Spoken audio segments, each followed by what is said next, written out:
Hi, in this video, I am going to show you how to install GCam 9.6 on your Galaxy A15 4G.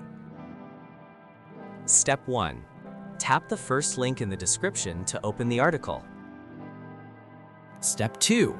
Scroll to the download section and download the GCam APK file. Step 3. Follow the How to Install guide for step-by-step instructions. A video guide is also available. That's it. Don't forget to visit the article for complete instruction in APK file.